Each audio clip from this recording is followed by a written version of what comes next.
junto a estos dos temas está un tercer tema fundamental y que tiene que ver con un tipo de, entre comillas, acción judicial, procesal, y pero por sobre todas las cosas social, que en muchas oportunidades se nos habrá pasado por enfrente, nos habremos visto en la necesidad de eventualmente coadyuvar a la obtención o al intento de obtención de la efectivización de una deuda a través de una demanda, sea a través de una acción preparatoria de juicio ejecutivo o de un juicio ejecutivo. Por tanto, este tipo de juicios, señores, no lo podemos negar, es de absoluta, de absoluta necesidad prioritaria, por decirlo así, para nobles abogados, para grandes estudios jurídicos, para todos en general. ¿Por qué?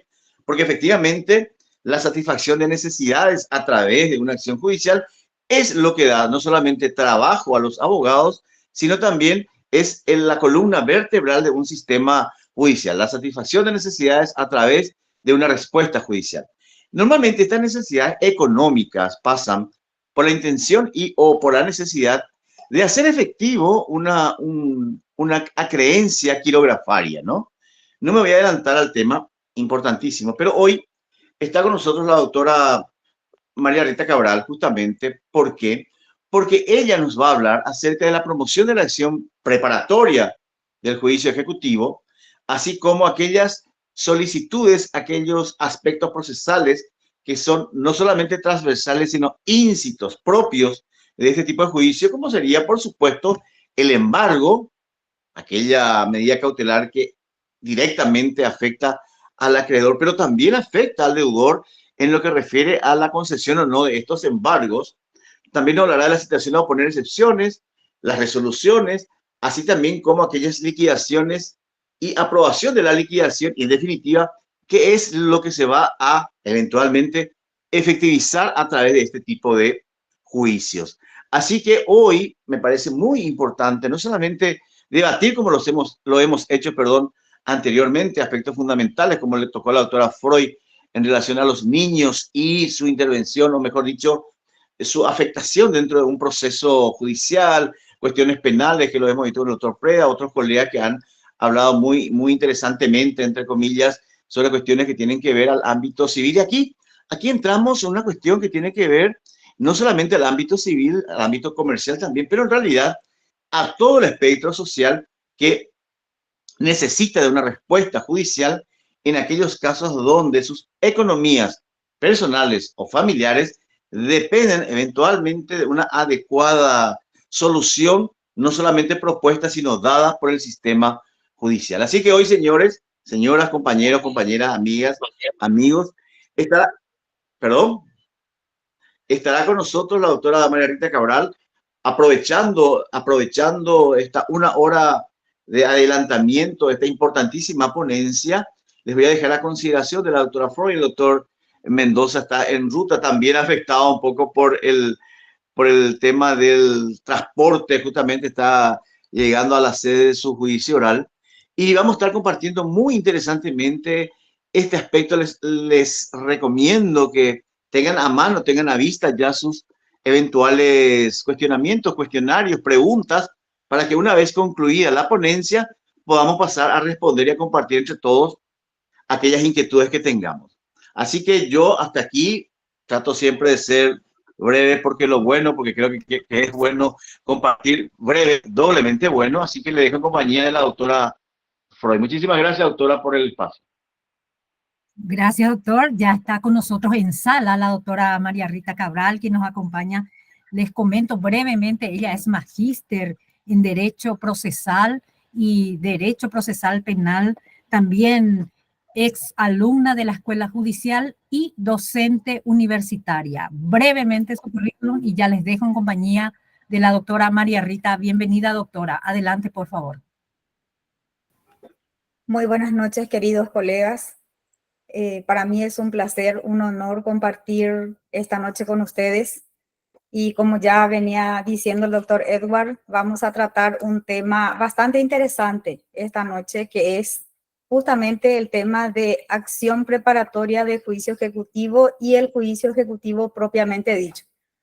No soy una experta en juicio ejecutivo porque ya mi currículum me delata. También soy penalista como la mayoría de los colegas, pero me pareció interesante tratar de abordar este tema porque hoy día es demasiado mucho los juicios ejecutivos que tenemos en los juzgados. Entonces es interesante compartir un poco este tema con los colegas. Por ese tema me atreví a decirle a la doctora Freud y al doctor Rolfi que yo iba a tratar de tocar un poco el tema de juicio ejecutivo. No sé si ya podemos empezar, doctora. Y adelante, doctora, por favor. Por favor, adelante, adelante, adelante.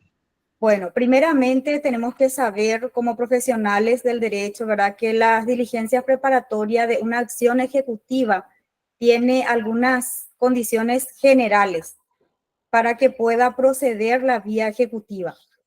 Y esas generalidades, por ejemplo, son que el documento que tenemos tiene que servir de base para promover un juicio ejecutivo. Es decir, debe contener una obligación para poder promover el juicio ejecutivo. ¿Y qué es la finalidad del juicio ejecutivo? Es el lograr, el cobrar, ¿verdad?, en la deuda existente, lograr el cumplimiento de esta manera un poco forzosa, ¿verdad?, la obligación reconocida en un título que fue suscrito por el deudor. En este caso, para la acción preparatoria, nos habla el artículo 439 del Código Procesal Civil, donde dice que un título debe tener ciertas características, la autonomía, literalidad. ¿Qué significa esto? Que debe contener todos los requisitos para que pueda llevar a ejecutarse. Primeramente, tiene que existir una deuda líquida. Segundo, que tiene que existir la legitimación activa y pasiva. ¿Qué significa eso? Que la legitimación activa, que tiene que ser el que tiene el derecho de reclamar, es el que tiene que presentarse en el juicio. Y la legitimación pasiva, que es justamente contra el deudor que ha firmado el documento. Tiene que estar el plazo vencido, ese es el tercer punto que también es muy importante, plazo vencido. Y el cuarto, la obligación pura.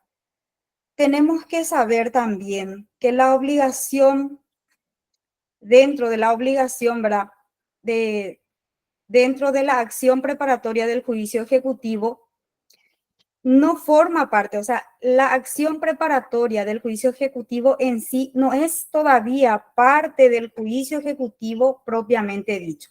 Ya como su nombre lo dice, es simplemente la acción, la preparación para ese juicio. Entonces, el juicio ejecutivo recién va a empezar cuando nosotros tenemos el título ejecutante, manifestando su voluntad de cobrar en un título ejecutivo y que el juez lo admita, lo crea conveniente, entonces en ese momento cita al deudor para que pueda oponer las excepciones. Esos son a grandes rasgos que voy explicando cuáles son los puntos que es importante tener en cuenta. Antes de ello, que existe una acción que no solo tiene la finalidad también de perfeccionar el título para iniciar la ejecución, ¿verdad? En una preparación de la acción ejecutiva es también necesaria el cumplimiento. Tenemos que tener en cuenta el cumplimiento de los artículos que menciona nuestro Código Procesal, porque para el juicio ejecutivo la mayor parte de nosotros nos regimos por el Código Procesal Civil. El artículo 443, reconocimiento de firma. Ese es el primer punto para la acción preparatoria del juicio ejecutivo. Es decir, que con el reconocimiento de firma se completa el título y se configura y constituye el título ejecutivo. El artículo 443 de nuestro Código Procesal dice que podrá prepararse la acción ejecutiva pidiendo previamente, ¿verdad?, que sea reconocido el documento que por sí solo no trae aparejada la ejecución. Que una vez reconocida la firma, entonces ahí sí queda el instrumento, queda ya auténtico y que por lo tanto se puede ya preparar la acción ejecutiva. Es importante que tenemos que tener en cuenta, ¿verdad?, de que ese documento recién cuando el deudor se va a reconocer la firma, ahí recién se convierte en ese título que tiene que estar aparejada para la ejecución. Si no, si es que se va y reconoce la firma, bueno, desde ese momento ese instrumento ya queda para la acción preparatoria. Si es que el deudor se va y reconoce la firma ante el juzgado, ahí el actor, es decir, el demandante, tiene 20 días para poder preparar el juicio ejecutivo propiamente dicho. Porque dentro de la acción preparatoria existe también, como todo juicio tiene la caducidad, dentro de la acción preparatoria también nosotros tenemos un plazo. Desde el momento del reconocimiento de la firma, el demandante tiene 20 días para iniciar el juicio ejecutivo propiamente dicho. ¿Por qué? Porque en ese momento del reconocimiento de la firma ya tiene completado el documento ejecutante, entonces ya puede iniciar el juicio. Podemos decir entonces que el juicio ejecutivo en que el demandado reconoció ya la firma, consecuentemente ya se haya obligado a responder por el pago. En un juicio ejecutivo no está permitido que el demandado presente por escrito un desconocimiento de deuda. Por ejemplo, que necesariamente debe ir a la audiencia a reconocer la firma.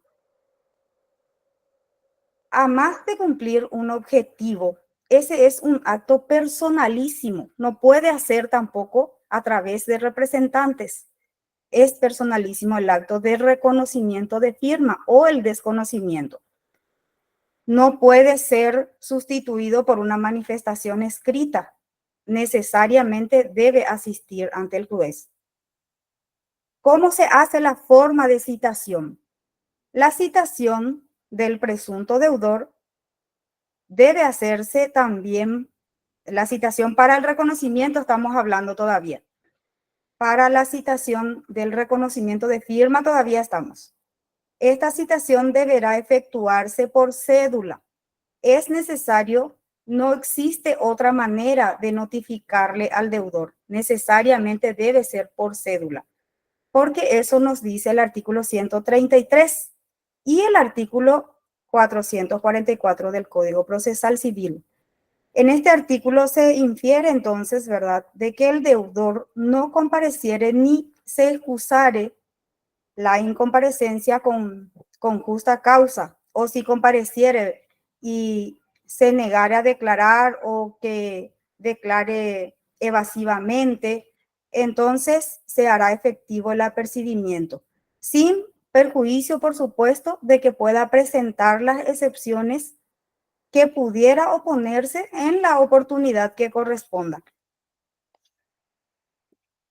Si se va y desconoce la firma, si hace el desconocimiento de la firma, si el deudor niega la firma, el acreedor tiene también la posibilidad de pedir al juez la designación, sea de un perito o 3 peritos, para poder declarar la autenticidad del documento o de los documentos que está queriendo demandar.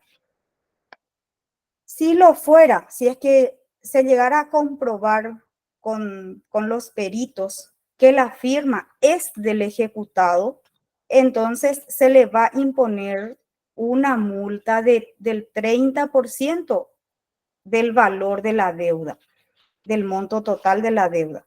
Eso es en caso de reconocimiento de la firma del desconocimiento de la firma. En caso de que ya el deudor reconozca la firma, ya no es necesario llamar a ningún perito porque ya reconoce su firma. También es importante tener en cuenta el artículo 446 de nuestro Código Procesal, porque en esa parte también nos habla de cuando el deudor niega la deuda, que el juez, a pedido de parte y previo de un dictamen, entonces llamará a un perito o a 3 peritos, designado por oficio, dependiendo también del monto del juicio. Muchas veces decimos nosotros, ¿por qué el juez llamó solamente un perito? Porque también el juez tiene en cuenta cuánto es el monto de la deuda. Y de acuerdo a eso, entonces se ve también si se le llama a un solo perito o a más peritos. Pero nunca se le puede llamar a 2 peritos. Necesariamente tiene que ser o 1 o 3, dependiendo de la cantidad del monto adeudado. Bueno, cuando ya se resuelve sobre la autenticidad del documento, del instrumento que está en estudio, entonces ahí se podrá proceder ejecutivamente y se impondrá, como ya dije, ¿verdad?, una multa a favor de la otra parte, a favor del demandante, el equivalente del 30% del monto de la deuda.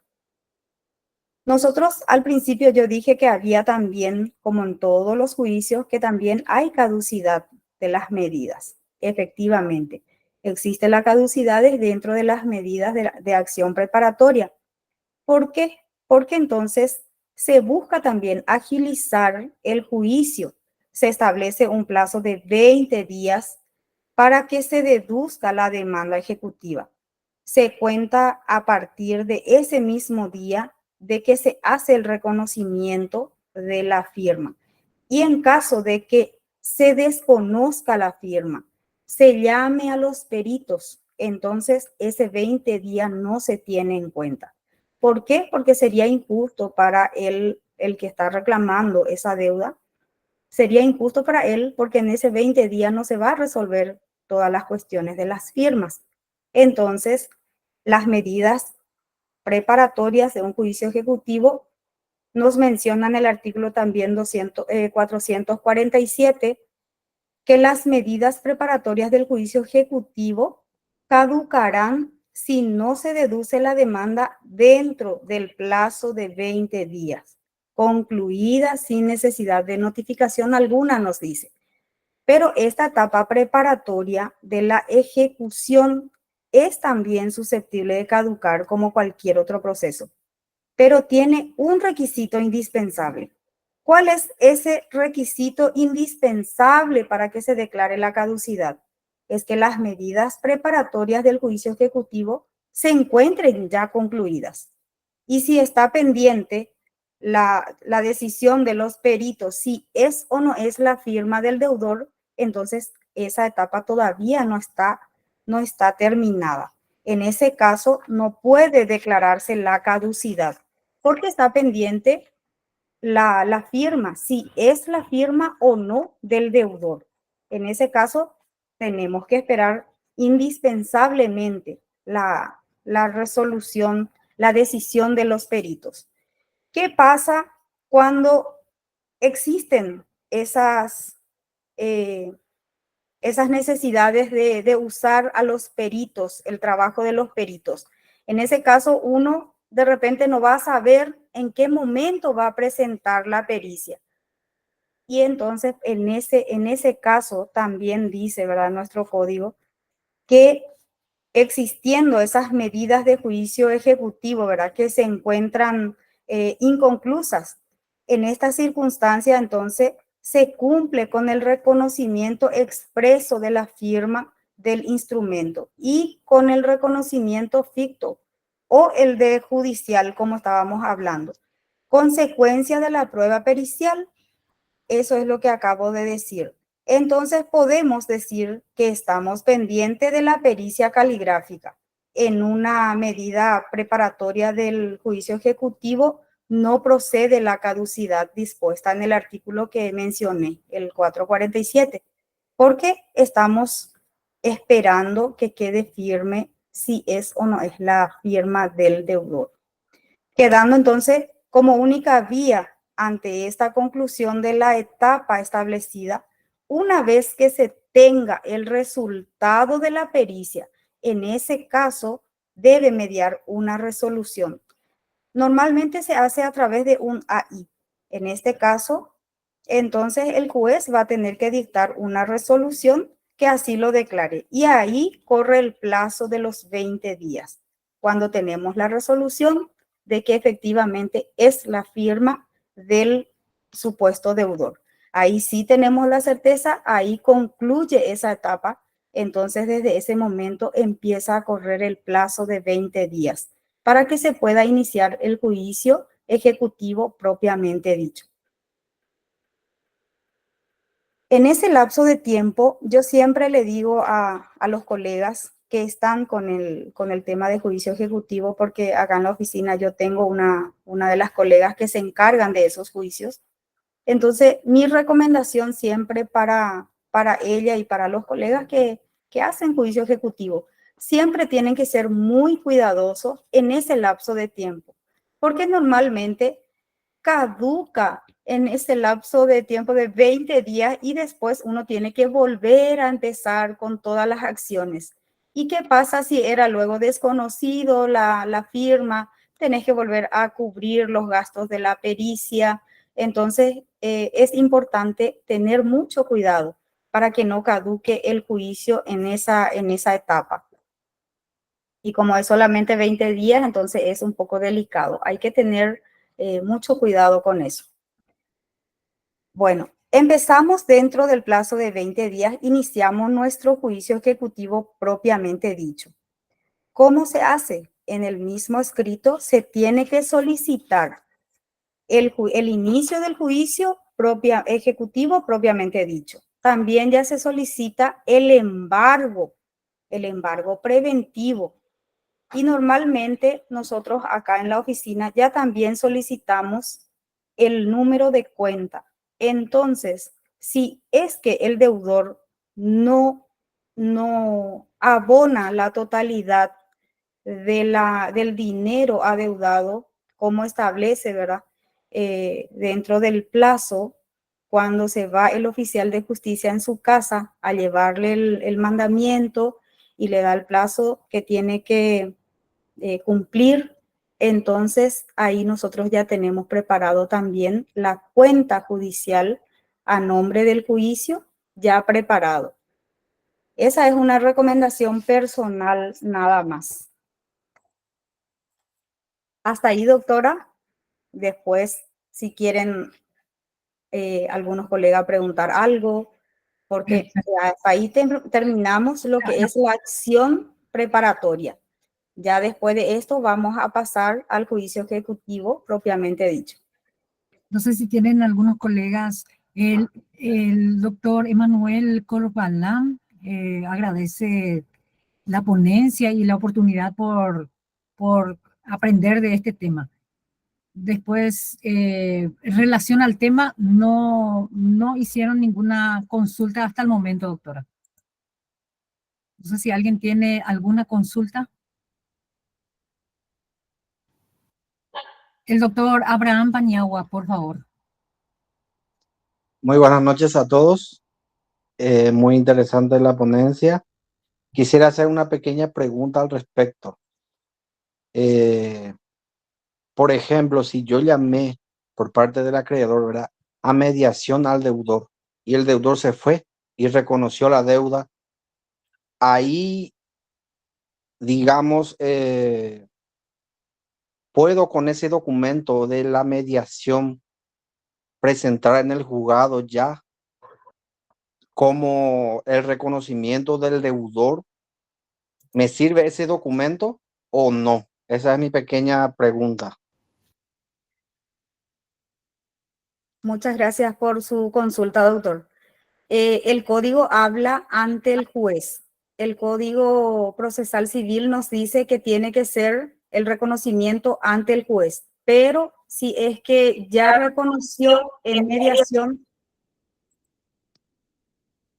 y el juez que va a examinar o va a entender el juicio y a su criterio ya es reconocido la deuda, entonces ya quedaría a criterio del juez. Pero soy partidaria de cumplir con lo que establece en el Código Procesal. Y como nos dice que tiene que ser ante el juez, yo preferiría seguir los pasos como tiene que ser y pedir el reconocimiento ante el juzgado.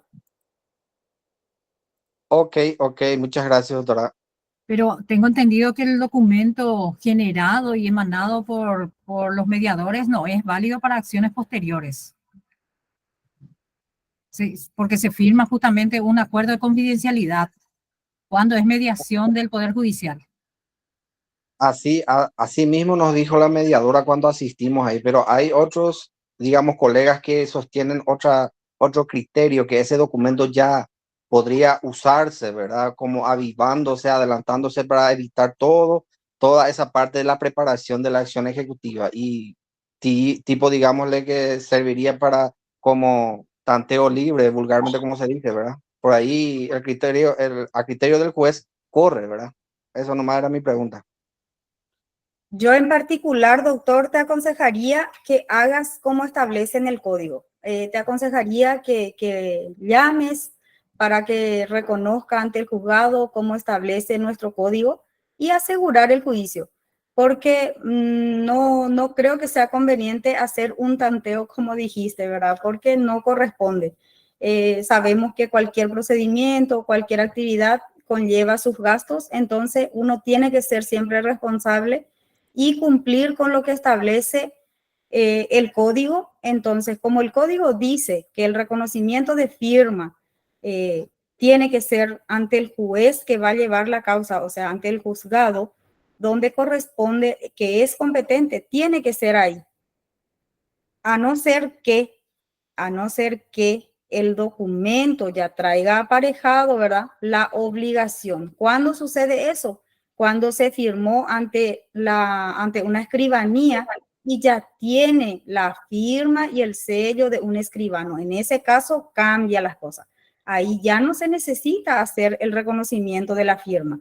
¿Por qué? Porque ya es un instrumento que se puede ejecutar directamente. Entonces ya no se hace la acción preparatoria. Directamente vamos al juicio ejecutivo. Pero en el caso de que se tenga que reconocer la firma, les aconsejaría que hagan ante el juez y no ante los mediadores. Pero ese es un criterio mío, doctor. El doctor, adelante, Perfecto, adelante. doctora. Gracias. Esa era una pequeña acotación nomás que quería hacer porque me generaba un poco de duda. Muchas gracias. El doctor Nelson Gómez Ortiz pide la palabra. Adelante, doctor, por favor. Sí, buenas noches, doctora. Una sola consulta. Es si un pagaré no tiene fecha de emisión, en ese caso, ¿puedo poner una inhabilidad de título? Cuando no tiene la fecha, doctor, es un documento incompleto.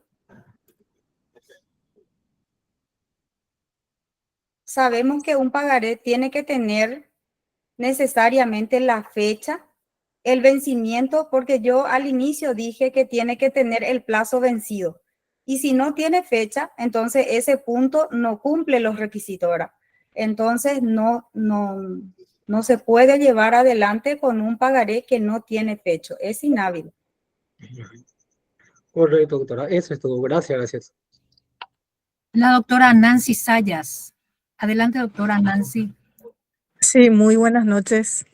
La consulta es la siguiente, como la doctora había manifestado, o sea, una vez que uno reconoce la firma, reconoce la deuda, o más bien ella también había indicado el reconocimiento de la deuda. Entonces quiero saber nomás si una vez que uno acepta que es la firma, eso significa el reconocimiento ya de la deuda, obviamente, ¿verdad? Pero si se reconoce la deuda, pero no la firma, a eso es lo que voy.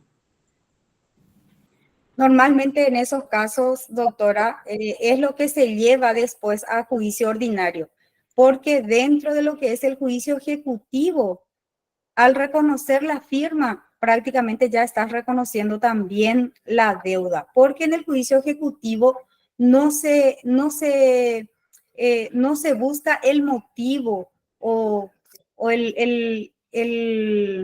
¿cómo te explico? No se busca del por qué esa deuda. Simplemente es al reconocer la firma y el monto, ahí ya es reconocida la deuda.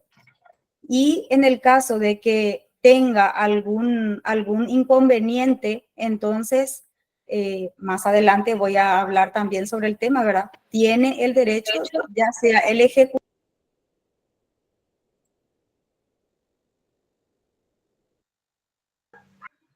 Su micrófono, profesora. Se te apagó el micrófono, doctora María Rita, y yo no sé por qué a mí se me apagó la cámara, pero estamos. Bueno, disculpen, estuve hablando yo solita. Bueno, decía la doctora de que cuando se va y se reconoce la firma en un juicio ejecutivo, ya es como un reconocimiento de la deuda, porque en un juicio ejecutivo lo que se tiene en cuenta es justamente la validez, o sea, para la validez del documento ejecutante es la firma y el monto. No se estudia si es la deuda, si corresponde la deuda, del por qué es la deuda, nada de eso no se estudia. Directamente es ejecutada el monto que está establecido en el documento que fue reconocida la firma.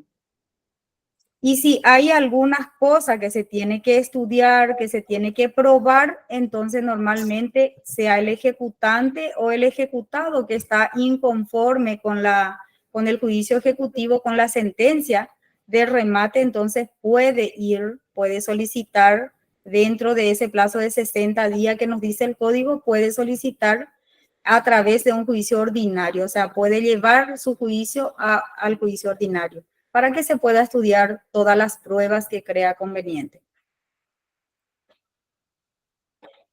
La doctora Lucía Cantero levantó la mano. Adelante, doctora, por favor. Hola, ¿cómo estamos? ¿Qué tal, doctoras, doctores? ¿Cómo están? Tengo una consulta. ¿Se me escucha bien? Sí, doctora, Sí, adelante. Perfecto, muchísimas gracias.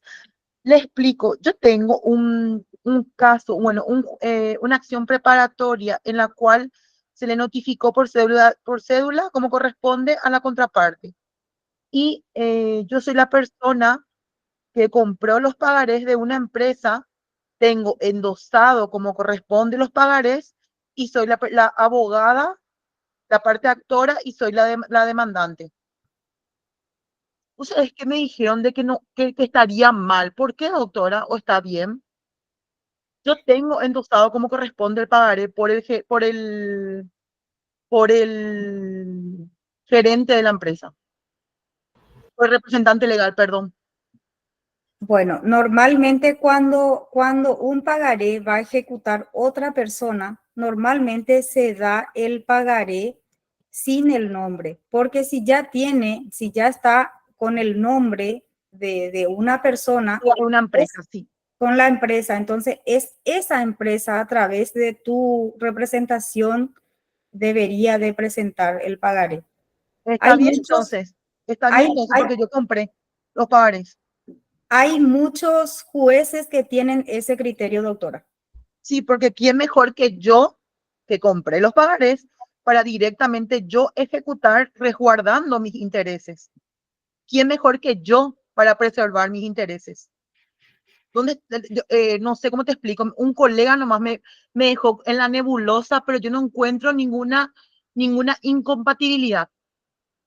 Desde mi punto de vista y según mi criterio, doctora, tampoco encuentro. Yo tuve un pagaré acá en la oficina con esa misma situación y a nosotros por lo menos acá el juez, el juzgado no nos hicieron problema. La contraparte no te decepcionó, Doc. No, tampoco. Reconoció la deuda. Espectacular. Y mi contraparte, la persona que le estoy demandando no se presentó y al cuarto día ya solicité el mandamiento. Entonces es como un reconocimiento fijo, Claro, doctora. sí, sí, así mismo, Doc. Esa nomás era mi pequeña dudita. Muchísimas gracias, Doc. A las órdenes. El doctor Juan Carlos Acuña. Levantó la mano, doctor Acuña. Hola, buenas noches. Volviendo al tema nada más de la acción preparatoria, eh, el documento firmado en una audiencia de conciliación no sirve. Justamente esa, si se llama a una audiencia a una persona, es solamente a efecto de poder justamente evitar gastos judiciales. Una vez que vos presentas te vas a la acción preparatoria, sí o sí, justamente se le tiene que volver a llamar a reconocer o no la firma. Volviendo al tema que estaban hablando hace rato. ¿Se me escucha, verdad? Sí, sí, te escucho claro. No sé si me hice explicar, ¿no? Te estamos escuchando. No, lo que le estaba diciendo es, no es pregunta, solamente que estoy, yo por cuestiones de juicio que ya llevé, lo firmado, lo pactado, de repente reconocimiento que hizo en mediación no sirve como para iniciar directamente el juicio ejecutivo. Sí o sí se le debe volver a llamar a la acción preparatoria para reconocimiento. Al Normalmente, menos, sí. pues, es lo que al menos los casos que yo tuve al menos fue así, por experiencia. Normalmente se le llama a una prejudicial, es solamente a efecto de poder ver la posibilidad si es que el deudor se hace cargo sin ir a un juicio en donde le va a costar mucho más dinero. Eso es lo que se trata de evitar llamando a una conciliación. Así mismo, doctor. Sí. Cuando se llama a mediación, cuando se llama a mediación, justamente es eso, para no llegar a un juicio. Justo, sí, pero solamente sirve ahí. Y si vas a iniciar, si el que no se hace cargo, inicia tu acción preparatoria y debe volver, el juez le va a volver a llamar a reconocer sí o sí. No sirve lo hablado, lo firmado en audiencia de conciliación, no sirve para iniciar directamente el juicio ejecutivo. Nada más eso quería aportar. Muchas gracias, doctor. El doctor Wilson Bazán Benítez. Doctor Bazán. Buenas noches, ¿qué tal, compañero, compañera? Disculpe, se me levantó la mano ahí sin querer. El doctor Vicente Alderete. Sí, buenas noches, profesora, buenas noches, apreciados colegas.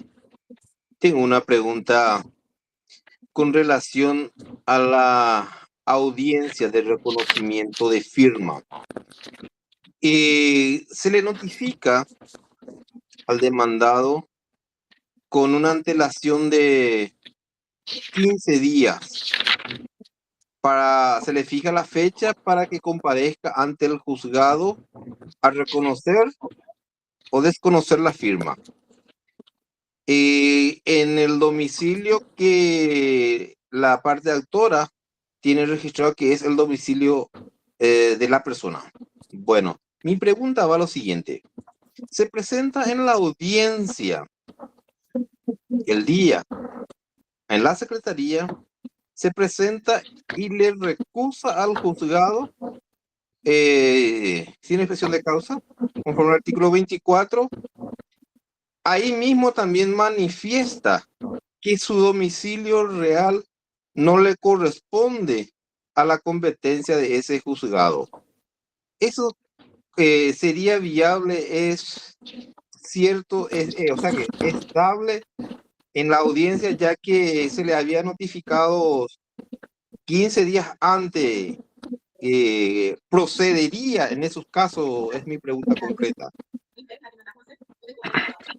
Eso también muchas veces es a criterio del juez, pero cuando es incompetente el juez, entonces es factible, doctor, porque tiene que ser ante un juez competente. Y si no es el juez de su domicilio, si verdaderamente no es el juez de su domicilio, entonces es factible. Se tiene que presentar el pedido ante el juez del domicilio del deudor. Es lo que se estila, pero el código no habla al respecto de lo que es. Si es que se tiene que hacer necesariamente dentro de la competencia del demandante o del demandado, en el caso de juicio ejecutivo, pero se estila hacer dentro de la competencia del juzgado del domicilio del deudor. En mi caso concreto ocurrió al demandado, él tiene su domicilio dentro de acá en región oriental y se presenta alegando que él fija domicilio en la parte occidental, en este caso es al Chaco, zona de Mariscal de Estigarribia, pero no presenta ningún documento, no justifica,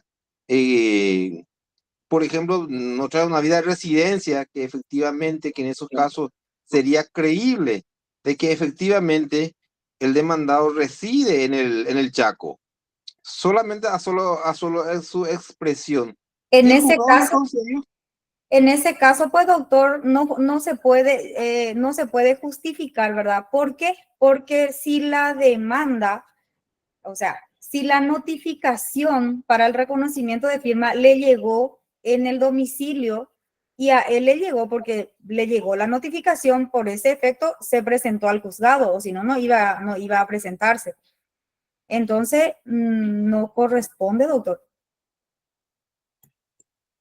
Lo que yo dije también, pero el juzgado manifiesta sí, que efectivamente que se le concedió y se apartó el juzgado y prácticamente dejó sin efecto el reconocimiento de firma también. Yo también incidenté esa parte porque precluyó después de 15 días en la audiencia misma, él viene y le recusa al juzgado. No se lleva adelante la esencia de esa audiencia, valga la redundancia, solamente porque ahí es reconocer la firma, sí o no. Sí. No estamos hablando porque es un juicio preparatorio, es más, el juicio ejecutivo es un juicio especial. Lo que pasa es que, doctor, justamente hablé yo dentro del juicio ejecutivo en sí o de la acción preparatoria, no habla, nuestro código no está establecido en qué domicilio tiene que ser. Entonces, muchas veces, cuando hay laguna, por supuesto que se busca tener un beneficio de esas lagunas y ya depende del criterio del juez si es que acepta o no eso. Lastimosamente en esos casos no hay como te digo, no existe la posibilidad de que yo te diga de que eso está bien o que está mal. ¿Por qué? Porque es a criterio del juzgado. Gracias, profesora, muy amable. La doctora Evelyn Jara. Adelante, doctora Evelyn, por favor. Sí, buenas noches. Mi consulta sería la siguiente. Con respecto a cheques al portador que tiene endoso de otra persona, quería saber si contra cuál de las personas vamos para demandar, al titular del cheque o al que endosó o a ambos. No entendí tu pregunta, doctora, disculpa. Sí, en casos de cheques al portador sería. Cuando una persona emite un cheque al portador, otra persona que ya tiene en su poder endosa, pero el cheque no tiene fondos. Entonces, si hay que demandar contra quién de las personas vamos, contra el titular del cheque o el que endosó el cheque, o a ambos. Es un poco complicado el tema de cheques cuando es un cheque al portador y ya fue endosado por otra persona, porque al portador es de repente el cheque pertenece con la firma de quien endosó, ¿verdad? Porque es esa persona la responsable de que tenga fondo ese cheque. Pero también a la vez es responsable la persona que endosó y entregó el cheque, siempre y cuando se haya presentado ante el banco para su cobro correspondiente y no haya podido cobrar, ya sabe que no tenía fondo, por ejemplo. Pero si es que no se presentó, porque muchas veces se dan cheques así al portador y a plazo, entonces ahí muchas veces sucede que ese cheque no tenía fondo.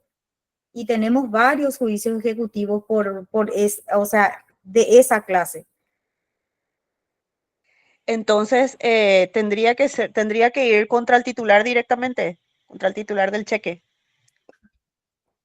no contra el endosante. Yo te aconsejaría ir en contra de ambos. Ambos. Ujú. En el mismo juicio serían un solo juicio, en el mismo. Sí, A sí. pesar de que ambos tengan ya diferentes domicilios, por decir así, para que no me quieran excepcionar después que me diga el endosante, no, mi domicilio es en tal departamento, yo soy de otro lado y me excepciona. Y bueno, fíjate, el que firmó primero, el que endosó, bueno, ya recibió el cheque.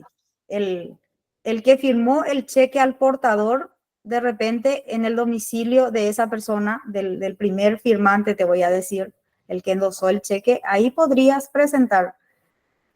No creo que te puedan excepcionar porque ahí tenés dos responsables. Ujú. Ah, entonces voy contra ambos, en el domicilio del titular, el que emitió el cheque. Así es. Así. Ah, bien, muchísimas gracias. El doctor Abraham Paniagua. Levantó la mano, doctor Paniagua.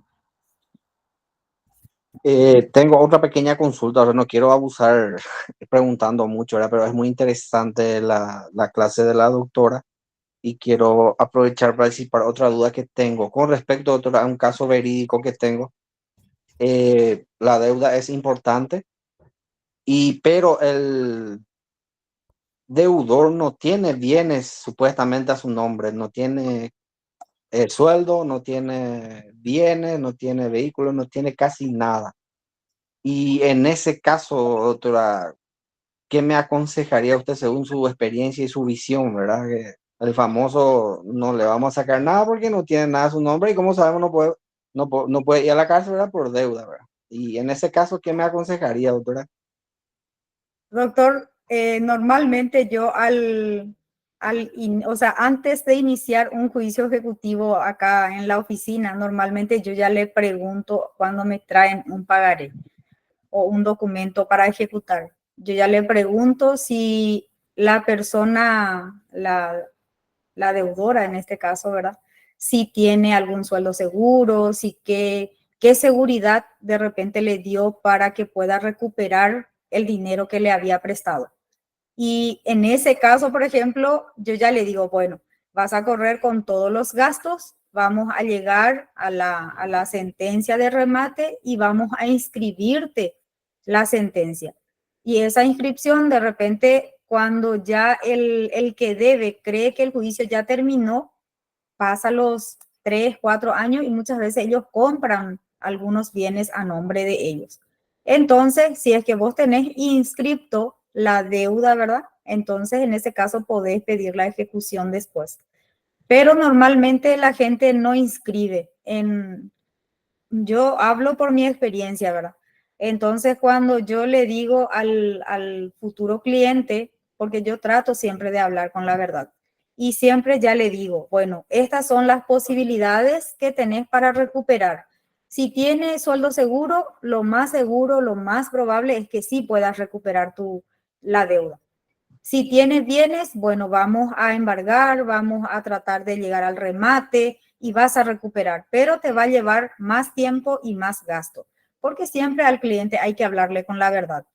Y cuando no tiene nada, entonces es un juicio donde vas a ganar, pero donde tu cliente no va a ganar nada, doctor.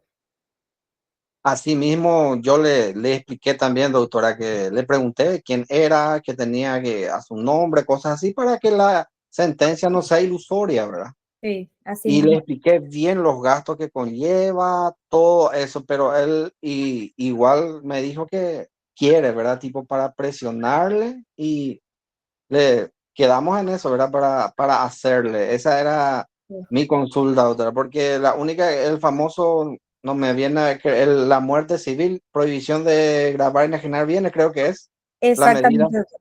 Sí, Sí. Y esa es lo única, la medida cautelar que queda en caso que no tenga nada a su nombre, ¿verdad? así mismo, doctor. Dale, gracias, doctora, muy amable. La doctora Paola Rodríguez. Me disculpo con los colegas porque mi cámara no anda, no sé por qué. La doctora Paola Rodríguez, adelante, por favor. Sí, ¿qué tal? ¿Cómo están, queridos colegas? Mi consulta es lo siguiente. En el lugar donde se firmó un pagaré, se debería ejecutar el juicio ejecutivo, ¿verdad? Hola, ¿me escucha? Así mismo es, doctora. Sí, así mismo es. En el lugar donde se firmó y el domicilio, bueno, tampoco tenemos establecido en el código en dónde se tiene que ejecutar el pagaré. No tenemos establecido si se tiene que ejecutar en el lugar donde se firmó, en el domicilio del deudor o en el domicilio del demandante, ¿verdad? No tenemos especificado eso, pero normalmente se hace la ejecución en el domicilio del deudor. Sí, porque generalmente lo de Nexo o esta casa de cobranza y eso, ellos tranquilamente hacen su juicio ejecutivo ahí en el juzgado de Recoleta y soluciona todo así, y de repente ya sale nomás ya el embargo o el descuento del sueldo, pero jamás se notificó a la persona ni nada, pero el juicio ya se hizo todo. Y creo que 5 juicios llevamos a nulidad justamente por esas razones, doctora. Y eso es lo que, doctora, lo que no, yo soy nueva en el ámbito y no manejo bien.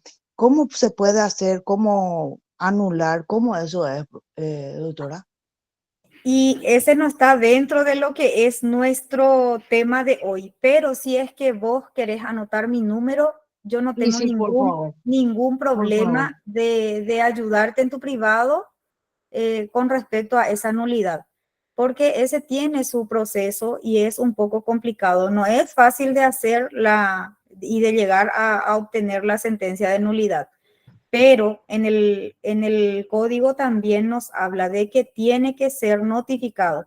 Y desde el momento en que la persona se encuentra indefensa, que no fue notificada, que no sabía de la existencia de un juicio, entonces no pudo defenderse.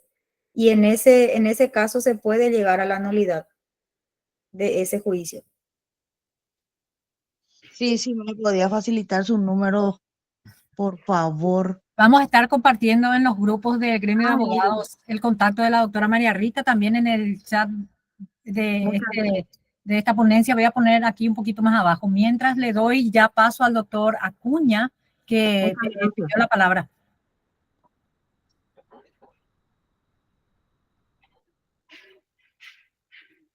¿Qué tal? ¿Me escuchan?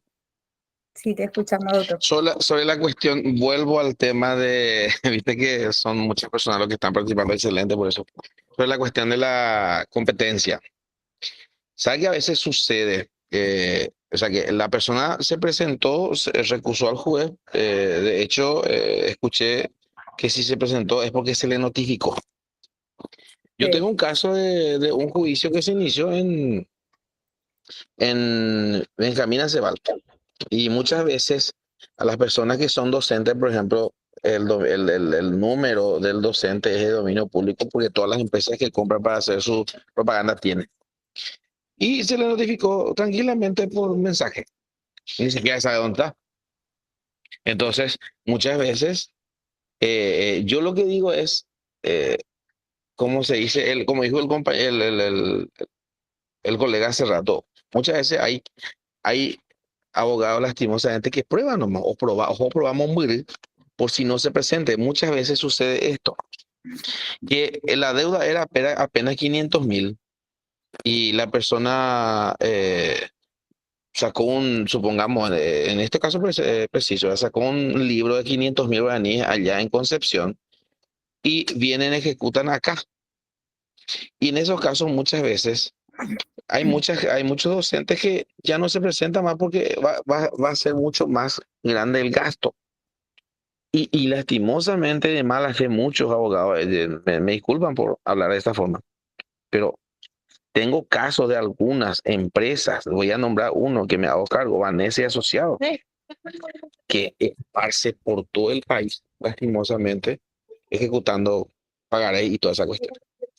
Y eso de que se le tiene que notificar en el domicilio está perfecto en la ley, pero si vos no te presentás a oponerte como hizo que en este caso de recusar, ¿verdad? Por competencia de domicilio, automáticamente después, así como dijo la colega recientemente, pues ya se enteran cuando ya se le está embargando. Entonces, el problema es que permiten, inclusive los juzgados permiten que se notifique por mensaje normal y todo permite. Y ahí vamos otra Entonces, vez, ahí vamos ese es el otra vez, problema. doctor, ahí vamos Sí, otra vez al criterio del juez. sí.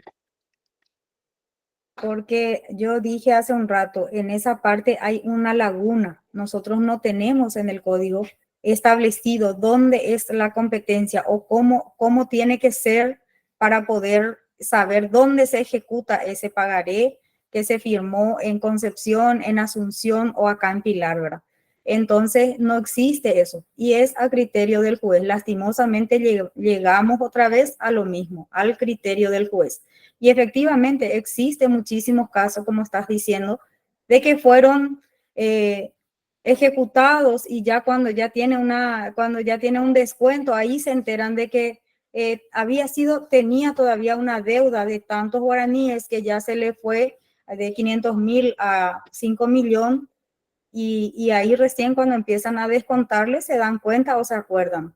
Lastimosamente también tenemos que ser realistas. Muchas veces firmamos pagarés y de repente por ahí queda un poco demasiado ínfimo el dinero que queda en la deuda. Muchas veces no le damos importancia. Pasa muchas veces igual, sea libros, sea con las líneas telefónicas, porque también hay muchísima gente con problemas de juicio ejecutivo por líneas telefónicas, porque habían tenido un plan, se les olvidó, ya después de 4 o 5 años viene la demanda ya con una sentencia.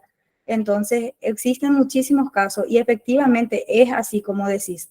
Hay muchas lagunas y hay mucha gente que depende del criterio del juez. Y por supuesto, hay colegas que siempre buscan también la manera de tener una sentencia favorable y llevan los juicios en otros lugares alejados para que el deudor no se entere. Y lastimosamente ahí vamos a lo mismo, porque no se cumple lo que establece nuestro código, porque hay artículos que yo les había citado que efectivamente dice que tiene que ser notificado por cédula el deudor. Y porque no se cumplen esos artículos suceden estas cosas.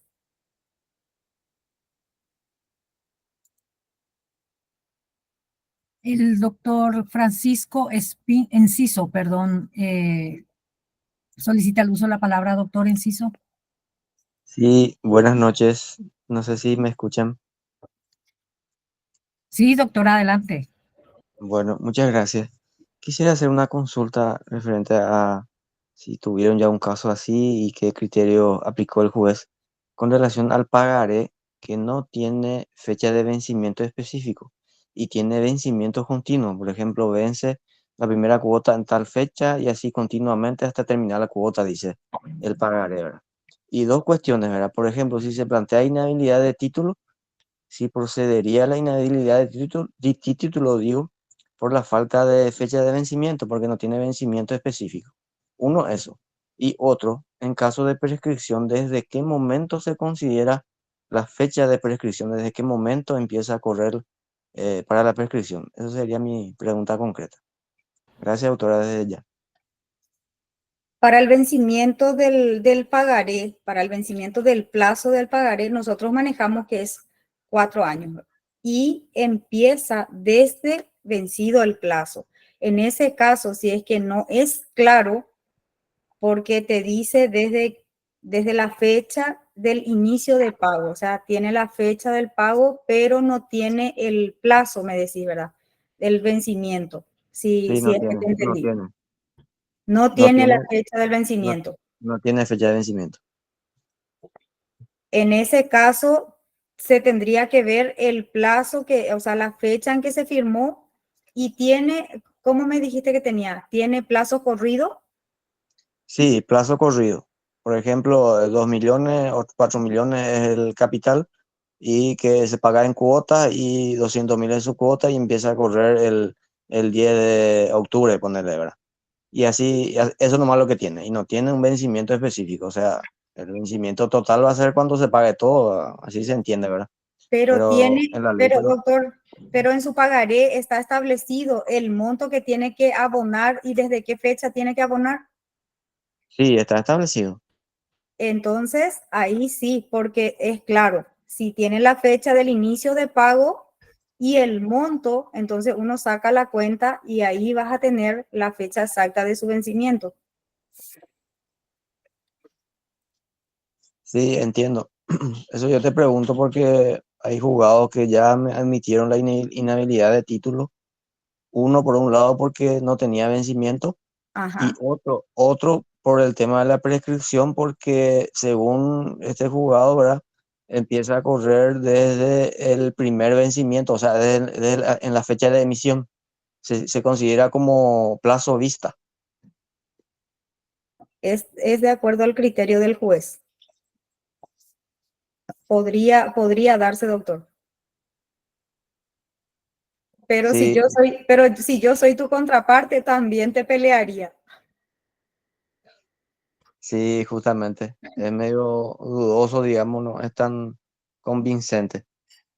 Lo que pasa, doctor, es que cuando existe un documento, un pagaré, hay veces que ya pensando en sacar un provecho, se hacen los pagarés así en ese sentido, ¿verdad? Entonces, quizás para obtener algún beneficio, el dueño del pagaré, entonces hace de esa manera. O también muchas veces porque normalmente el dueño del pagaré es lo que busca la forma de sacar más provecho. Y el deudor que necesita el dinero en ese momento tiene que aceptar porque no le queda de otra, porque es lo que necesita. Sí, doctora, pasa que nuestro código civil, en este caso, establece cómo tiene que ser un pagaré, ¿verdad? Y uno de los requisitos es el que tiene que tener vencimiento. Así es. Bueno, en el caso de que no tenga vencimiento, se considera como si fuera a la vista, o sea, en la fecha de presentación, en todo caso, o la Sí. fecha de emisión. Pero en este caso, tipo, no es pagaré y no es tampoco otro documento porque no tiene, no se puede considerar vista porque es de plazo continuo, de vencimiento continuo. Y por eso es lo que el juzgado había, digamos, emitido la inhabilidad de título. Normalmente las cooperativas también hacen ese tipo de pagaré, que tiene su plazo, o sea, tiene la fecha en que se firmó el pagaré y 2 años después, por ejemplo, tiene su fecha de vencimiento, porque también está establecido que va a pagar 24 cuotas, establecida en tantos montos de guaraníes, y que su fecha de vencimiento, pero en ese caso sí tiene su fecha de vencimiento, ¿verdad? Sí, sí, sí. Yo te hablo de que cuando no tiene vencimiento, ¿verdad? O sea, no dice expresamente vencerá en tal fecha. Y se puede conseguir la inhabilidad, doctor. Es factible conseguir la inhabilidad. Bueno, gracias, doctora, muy amable. La doctora Lucía Cantero. Adelante, por favor, doctora. Hola, disculpen. Consulta. Doctora, ¿qué me recomendás? Viste que cuando vos haces certificación de firmas, te trae aparejada la obligación. Sí. Bueno, ¿qué me recomendás para una empresa realizar certificación de firmas del contrato en el cual deriva el pagaré o del pagaré directo? Del pagaré directo, doctora. ¿Verdad? Es mucho Sí, mejor. mucho Bueno, mejor. doc, esa era mi pequeña dudita. Muchísimas gracias. De nada. La doctora Nilsa Espínola. Doctora Nilsa, adelante, por favor. Sí, buenas noches, súper interesante el tema. Justamente, doctora y colegas, ¿verdad? Quería compartir un poco mi experiencia como asesor cooperativas. Y legalmente los documentos obligacionales, en este caso el pagaré, porque el INCO también ya les obliga, ¿verdad? A que ellos estén munidos también del contrato de crédito, ¿verdad? Entonces, legalmente algunos pagarés no tiene expresamente la fecha de vencimiento, pero está consignado ahí, ¿verdad? De que va a ser en, qué sé yo, en un plazo de 28 cuotas y siendo pagadero, ¿verdad? La primera cuota en tal fecha. Entonces, profesora, se toma desde que el primer vencimiento va a ser en tal fecha y así sucesivamente hasta la cancelación. Eso sí, ¿verdad? Se consigna ya también ahí de que ante el vencimiento de una o dos cuotas, ¿verdad? Serán caídas, se tendrán por vencida todas las cuotas y eso ya habilita para la preparación de la acción ejecutiva. Y también soy profesora de la tesitura de que nosotros tenemos que asesorarle también a la gente. En primer lugar, verá que en el documento obligacional, en el pagaré, tiene que estar consignado en la dirección del deudor. Porque por ambas partes logra, porque es demasiado fácil también decir, ah, no, ese no es mi domicilio real. Pero yo tuve ese anoticiamiento del inicio de la acción preparatoria, por eso me presento para el reconocimiento de firma. Entonces, por ambos lados, yo pienso, soy de esa tesitura porque ya tuvimos realmente muchísimos problemas y yo que siempre ¿cómo quería decir? Le subestimaba al juicio ejecutivo porque todo el mundo te dice que es facilísimo. No, tiene demasiado muchos secretos también. Y después para la gente, para venir a oponer excepciones por cualquier coma, viene y argumenta ahí de que el acreedor por ahí tiene la culpa de haberle prestado la plata. Solamente eso, profe, de que tenemos que ser un poquito más objetivos también realmente y más que nada asesorarle, especialmente, ¿verdad? A nuestro prójimo, el que está más cerca, ¿verdad? De que tiene que mirar y fijarse realmente en el documento obligacional, porque a fin de cuentas, yo pienso que la deuda no es solamente una obligación económica, es una obligación moral también. Alguien me dio a mí un voto de confianza al prestarme algo o a darme un crédito de lo que fue, ¿verdad? Con eso yo no estoy justificando porque hubo muchísimos casos de estafa y todas esas cuestiones de los docentes. Y eso luego para mí no tiene lógica, ¿verdad? Porque, no sé, el docente tiene también cierto nivel cultural y tiene que leer lo que está firmando. Nada más que eso, profe. Muchas gracias. A vos por tu participación. Bueno, tocando un poquito ese tema que la colega Nilsa estuvo comentando. Creo que cuando uno está como asesor jurídico de una cooperativa, más que ganar dinero, muchas veces conlleva a un aprendizaje general de lo que es el juicio ejecutivo. Y es muy interesante lo que la colega mencionó, porque efectivamente hay muchísimos casos. Hay casos en donde el deudor muchas veces peca ingenuamente y cae en la deuda. Como también hay muchas veces gente que por querer ayudar y por asegurar que se le devuelva su dinero, hace firmar ese pagaré. Y muchas veces ni siquiera saben cuáles son los requisitos para que pueda después exigir ese pagaré. Y hace firmar y cree que con la firma nada más ya consigue el cobro de ese pagaré. Muchas veces también ni siquiera piden copia de cédula y no llenan los requisitos para poder ejecutar ese pagaré. Entonces, es efectivamente, como dijo la colega, hay muchas veces que tenemos que ser también un poquito, tener un poco de humanidad y tratar de llegar, de ayudar y de ver la manera de que tanto el acreedor como el deudor puedan buscar de alguna manera y que cada quien se quede con lo suyo, ¿verdad? Es mi forma de pensar. Y como también dijo la doctora, el juicio ejecutivo muchas veces los colegas dicen que es el juicio más fácil que uno pueda hacer. Uno por su celeridad. Muchas veces es muy rápido y se consigue el cobro de guaraníes. y más todavía cuando una persona, la deudora es una persona que tiene un sueldo seguro. Entonces no te vas a remate, no te vas a complicarte con una sentencia después de tener la liquidación, ¿verdad? Entonces ya directamente va sobre el salario de los asalariados. Y efectivamente hay gente, hay colegas que quiere hacer el juicio ejecutivo por esa razón. Yo considero el juicio ejecutivo un juicio muy importante, así como le estaba diciendo esta tarde a la doctora Freud. No soy experta en juicio ejecutivo, pero decidí tocar este tema, abordar este tema con ustedes porque considero muy importante. Y tengo unos libritos, ustedes no saben, toda esta tarde me estuve preparando, a pesar de que tenía también un examen a las 5 de la tarde, igual me estuve preparando muchísimo para poder compartir con ustedes, porque como no soy experta en la materia, entonces me preparé para poder compartir con ustedes. Adelante, muchas gracias, doctora María Rita.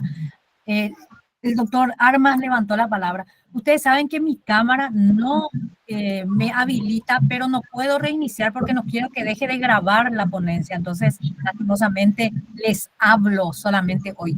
Adelante, doctor Armas. Ahí, sí, voy a ceder mi espacio al doctor Mendoza, me parece que levantó la mano. Y si no, voy a dar un punto. Ahí el doctor Mendoza levantó, le voy a ceder mi espacio al doctor Mendoza y después de él quiero dar una pequeña acotación. Sí, yo lamentablemente pude escuchar la última parte por motivos de recargo de trabajo, no pude, y viaje, no pude hoy participar. Pero qué interesante lo que estaba diciendo la doctora y quiero resaltar que ella se animó a estar presente. Y esa misma situación le instamos a todos los colegas que quieran un espacio para poder exponer, así todos aprendemos, ¿verdad? Edward, tener la última palabra ya como para ir cerrando. Yo creo que hay un horario ya, no sé, Edward.